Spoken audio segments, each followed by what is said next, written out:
Now it gives me great pleasure to call to the podium Mr. David Burke.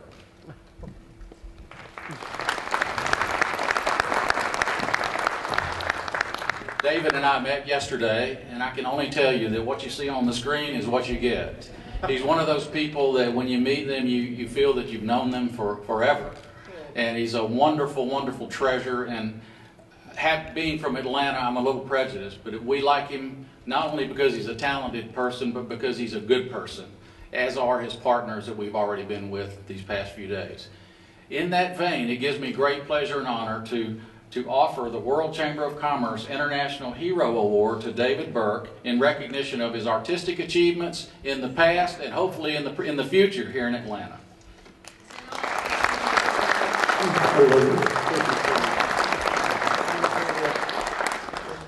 Thank you so much. My pleasure. Please. I have family here already, and I was actually going to start by saying, Rick, what he said. Rick, thank you so much. I was born in Los Angeles, and every second I feel like more and more like Atlanta is home, and I'm overwhelmed. So this means so much to me. So thank you all, and thank you for being here, all of you.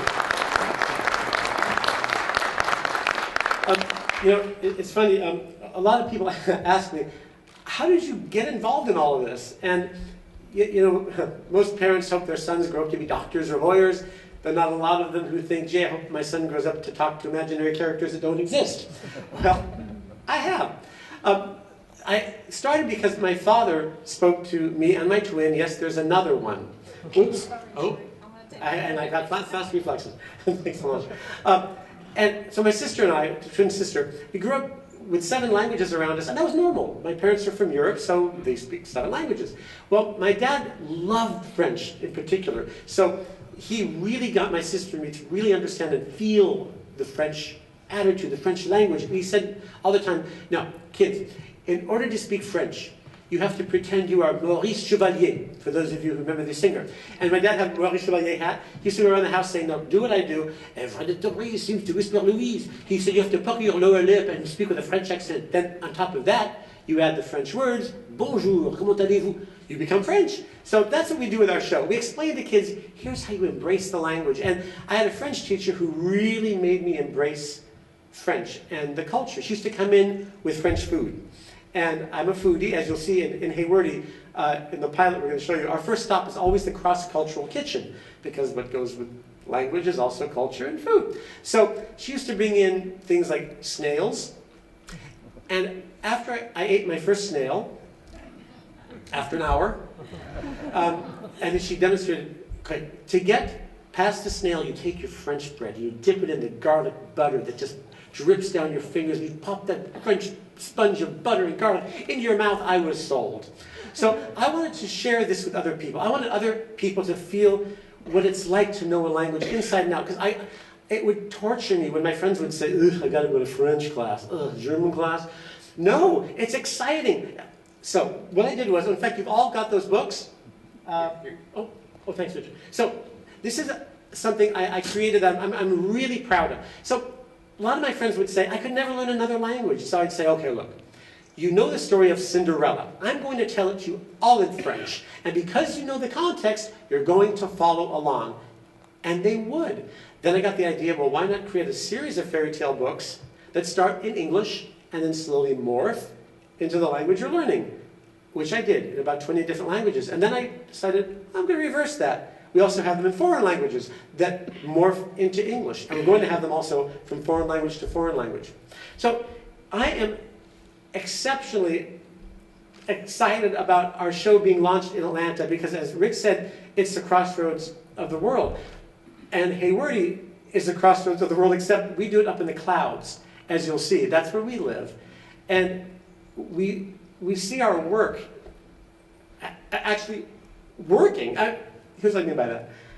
Yesterday, a little boy came up to me. I've been recognized. In LA, no one knows who we are yet. We are in 176 countries on all the military bases through American Forces Network, and here in Atlanta. So in LA, no one knows who I am. I get off the plane, and kids know who I am. And it's very exciting.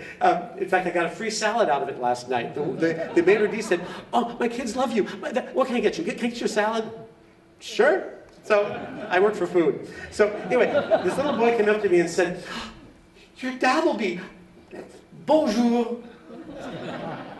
And my reaction was, I choked. I choked.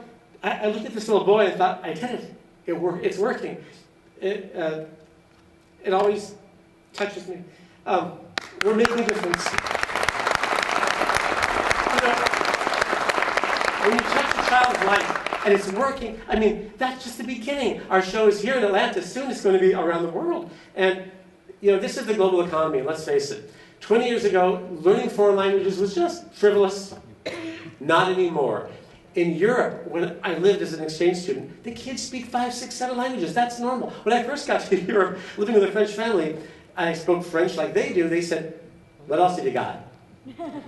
And I realized, in the global economy, when our kids look for jobs, they need to know other languages. That's what we're saying. And we are here to do it, to make it fun. We're here to motivate kids. So, to all of you, I thank you. I look out here and I see people from all around the world. This is the world I love. Everyone here celebrating difference. So I thank you for coming to the event. I thank GPB and I thank Atlanta and my new friends, Richard, John, Solange. I thank you all.